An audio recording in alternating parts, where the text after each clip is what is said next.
तो है गाइस, अगर आप भी हैं एक पेटीएम या फ़ोनपे या गूगल पे या किसी भी प्रकार के यूपीआई यूजर और उसकी मदद से आप काफ़ी ज़्यादा मात्रा में पैसे का लेन देन और ट्रांजैक्शन करते हैं, तो आप सावधान हो जाइए क्योंकि आप जो है आगे चल कर के बहुत बड़ी मुसीबत में फंसने वाले हैं। तो कैसे फंसने वाले हैं इस वीडियो में मैं आपको कंप्लीट डिटेल बताने वाला हूँ।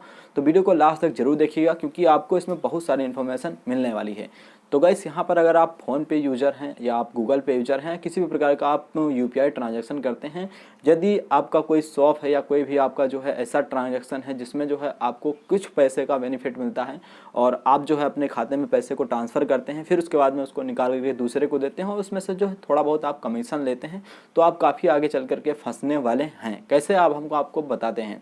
जैसे मान लीजिए आपने कोई एक खाता खुलवाया और उस खाते से जो है आप यूपीआई को कनेक्ट किए हैं फ़ोन पे या गूगल पे किसी भी प्रकार का, और उससे जो है काफ़ी पैसा लेते हैं और पैसा लेने के बाद में आप जो है कैश में उसको वापस करते हैं या किसी भी प्रकार से आप जो है उस पैसे को वापस करते हैं और अपने अकाउंट में आप उसकी एंट्री करवाते हैं, फिर उसके बाद में उसको वापस करते हैं। तो वापस करने और लेने की जो प्रक्रिया है ये बैंक अकाउंट में आपकी नोट होती चली जा रही है और ये जो है आपका इनकम दिखाती है कि आप जो है महीने में कितना कमा रहे हैं, आप साल में कितना कमा रहे हैं। भले ही आप जो है पैसे को तुरंत क्यों ना निकाल लेते हों, बट आपका जो इनकम है ना, ये इनकम वहाँ पर नोट होता चला जा रहा है। और ठीक इसी तरीके से आप एक साल के अंदर में जो है अगर 50 लाख से ज़्यादा जो है आप ट्रांजेक्शन कर लेते हैं और मान के चलिए उसका जो है आपको कमीशन बहुत कम ही मिलेगा। अगर आप 50 लाख से ज़्यादा ट्रांजेक्शन कर लेते हैं तो आपको जो है बहुत सारी दिक्कतें होनी हैं, क्योंकि यहाँ पर जो है आपको क्या होगा कि अगर आप 50 लाख ट्रांजेक्शन करते हैं तो उसका जो है कमीशन आपको बहुत कम ही मिलेगा। मान के लिए 2%, 3% इतना ही कमीशन मिलेगा, 5% आपको कमीशन मिल जाएगा।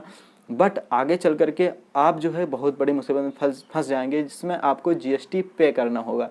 अगर आप 50 लाख का ट्रांजेक्शन करते हैं तो बैंक सारी डिटेल आपको नोट करता है कि हाँ भैया, आपने जो है इतने रुपये यहाँ से लिए और इतने रुपये यहाँ दूसरे को वापस किए। इससे नहीं मतलब उसको आपने यहाँ से लिया, आपने यहाँ पर एंट्री करवाया, आप दूसरे को किसी को वापस कर रहे हैं, ये आपको नहीं पता है, तो आप आगे चल करके बहुत ज़्यादा फंसने वाले हैं। या तो जो है आपके पास में एक पक्का डॉक्यूमेंट होना चाहिए कि हमने इस पैसे को यहाँ लिया, यहाँ से यहाँ खर्च किया, फिर उसके बाद में आप बच सकते हैं। बट अगर आपके पास ऐसा डॉक्यूमेंट नहीं है, आपके पास जो है ऐसा कोई प्रूफ नहीं है जिससे जो है आप साबित कर सको कि ये पैसा हमारा नहीं था, दूसरे का था, तब जो है आप काफ़ी बड़ी मुसीबत में फंसने वाले हैं। तो इसलिए जो है आप सावधान हो जाइए। ज़्यादा से ज़्यादा आप अपने जो है फ़ोनपे के द्वारा किसी भी दूसरे पैसे का ट्रांजैक्शन ना करिए। मिनिमम जो है आप करिए, ज़्यादा से ज़्यादा आप पैसे को जो है इधर उधर ट्रांसफ़र मत करिए, क्योंकि ये जो है सारा जो है डिजिटल अकाउंट जितने होते हैं, ये डिजिटल मनी जितनी होती है सारी नोट होती है और आपकी जो इनकम है उसको ये दर्शाता है। इससे आपको पता, इससे जो है बैंक को भी पता चलता है कि इस बंदे के पास में इतना पैसा है, ये इतने महीना इतना ट्रांसफ़र करता है और यहाँ से यहाँ निकालता है, यहाँ से यहाँ वापस करता है। तो इससे जो है आप आगे चल के काफ़ी फंसने वाले हैं और आपको जो है टैक्स भी पे करना पड़ सकता है।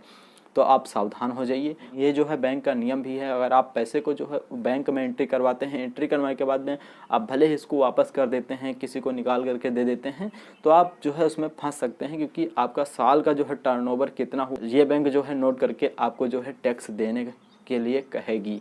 तो इसलिए जो है आप सावधान रहिए। कभी भी जो है ज़्यादा से ज़्यादा अमाउंट को ट्रांसफ़र इधर उससे उधर मत करिए और कम से कम यूज करिए अपने पर्सनल कामों के लिए यूपीआई का। अगर आपको ज़्यादा यूज करना है तो आप जो है डिजिटल अकाउंट खोल लीजिए। 2-3 अकाउंट में हैं जो है, आप जो है तो पक्का सबूत रखिए कि हाँ हमारे पास ये जो है ये व्यवसाय है, इसकी मदद से जो है हम इस पैसे को यहाँ से यहाँ ट्रांसफ़र कर रहे हैं। तो आई होप आप समझ चुके होंगे। समझ चुके हैं तो प्लीज़ वीडियो को लाइक, चैनल को सब्सक्राइब जरूर करिएगा, क्योंकि यहाँ पर ऐसी वीडियो समय से आपको मिलते रहेंगे।